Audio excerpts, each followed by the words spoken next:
Let me give you some information about seller concessions. There's a lot of confusion as to how that works. It's a wonderful thing for the buyer because they need less cash to get into the transaction.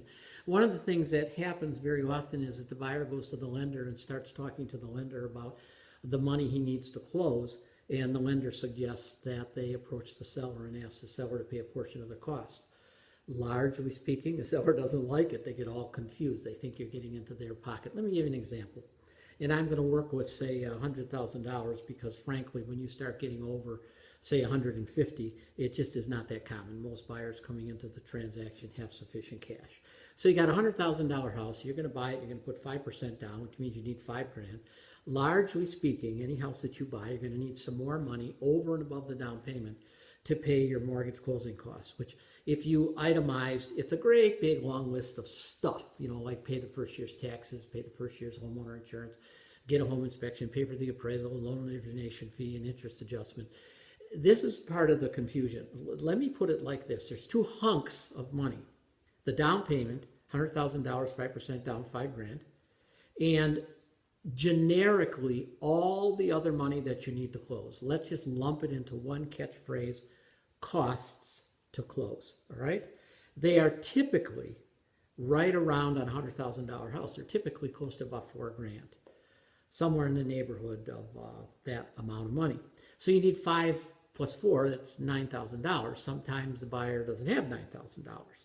So the lender says, well, why don't you ask the seller for the extra $4,000? Well, you can do that, but let's say the house is listed for $100,000, and the market supports the $100,000. Now that's a key factor. If it's listed for $100,000 and it's only worth $85,000, it's a different conversation. But in the market that we're in right now, 2017, late summer, the houses are selling, fairly quickly within 30 days, and sometimes there's multiple offers. So your offer needs to be structured competitively.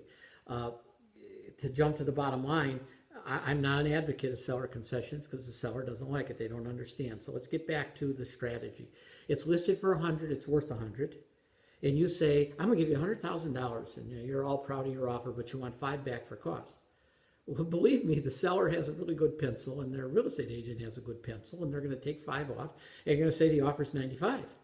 And if you had a seller who was willing to take the $95,000, you'd be better off if you simply made them an offer of $95,000 and paid your own costs, because their mind doesn't turn to mush when the offer's on the table and they see this $100,000 number, and then you take $5,000 away. Not a good strategy. Let's say it's listed for $100,000, and you say, I'll give you $105,000. Most of the sellers say, well, if you can pay $105,000, I want $105,000, and if you can't afford my house, you shouldn't be buying it. They don't like the idea. Now, if you have to structure it that way, well, then that's the way to write the offer. It's better than not writing an offer. One of the advantages that you have with Tom and Kelly is I know how to present it in its most favorable light. Simply put, if you have an offer for $100,000 with $5,000 back, the first words out of your mouth to the seller are, I have an offer for $95,000. That's the number that's got to go into their cerebellum. They have to hear the 95 first. And if they accept that price, you can always say, oh, by the way, my buyer wants to finance some of his mortgage costs by adding it to the price, by grossing it up. It won't cost you any money. It just helps them with their financing. That might fly. But if they hear a higher number, they want a higher number. So just keep that in mind when you are following the lender suggestion that you ask for costs. In a nutshell, try to come up with your own money. You're probably far better off, but yeah, we can do it for you.